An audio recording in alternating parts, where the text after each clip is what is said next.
Hello বন্ধুরা, আজকে আমি তোমাদের জন্য একটি দারুণ গল্প নিয়ে এসেছি।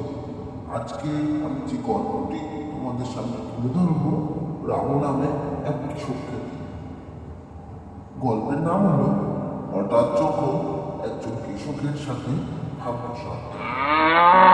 জন্মাস্তিয়া গ্রামে রামু নামে একজন কৃষক বাস করত। সে ছোটবেলা থেকে খুব দুরন্ত প্রকৃতির ছেলে ছিল এবং সমস্ত কাজে তার অবসর ছিল। ছোটবেলায় সে পড়াশোনা করার ইচ্ছেটা থাকলেও দারিদ্র্যের কারণে সে ক্লাস 4-এর পরেই তাকে স্কুল ছাড়তে হয়েছে। বাবা ছিল খুবই অসুস্থ। মা লোকের বাড়িতে দিন মজুরের কাজ করে বেড়াতো এবং যতটুকু আয় হতো সেইটুকু পয়সা দিয়ে তাদের সংসার চলত। তাই খুব অল্প বয়সেই রামু মাঠে ঘাটে এবং ইটভাটায় কাজ করা শুরু করে। প্রতিদিন ভোরবেলা রামু কাঁধে কোদাল তুলে বেরিয়ে পড়ত। ঘাম জড়িয়ে উপার্জন করত মাত্র কয়েকশো টাকা, তবুও মুখে হাসি ছিল। একদিন কাজ করতে গিয়ে সে শুনল পাশের শহরে নাকি সরকারি প্রকল্পের অধীনে বিনামূল্যে কৃষি প্রশিক্ষণ দেওয়া হচ্ছে।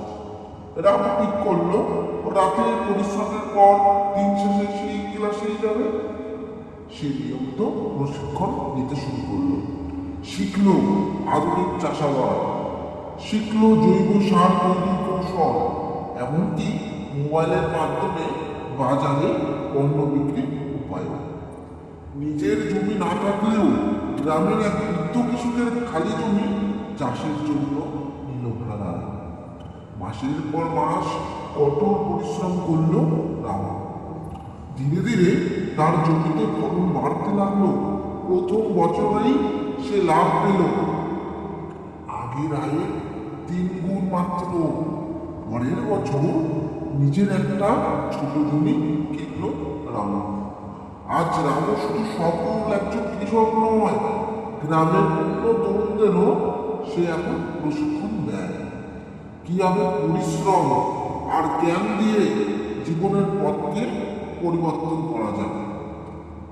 একদিন যে রামু ছিল ছোটবেলা থেকে দুরন্ত প্রকৃতি, খাবার জোগানোর জন্য হয়ে ওঠা দিনমজুর, আজ সে একজন সফল কৃষক। রামু কাশ্যপ নামে পুরস্কার পেয়েছে জেলার মঞ্চ থেকে। চোখে জল দিয়ে সে বলেছিল, আমি শুধু কোদাল চালাইনি, চালিয়েছি নিজের স্বপ্নকেও। তাই আমাদেরও উচিত এই গল্পটি থেকে রামের কাছ থেকে শিক্ষা নেওয়া। জীবনে সফলতার সাথে যদি আমরা দক্ষতা এবং কঠোর পরিশ্রমের মাধ্যমে আমাদের কাজকে গুরুত্বপূর্ণ হিসাবে প্রাধান্য দিই, তাহলে আমরাও একদিন সফল হব। বাই বাই বন্ধুরা, আবার দেখা হবে পরের গল্পে তোমাদের সাথে। ভালো থেকো এবং সবাই সুস্থ থেকো।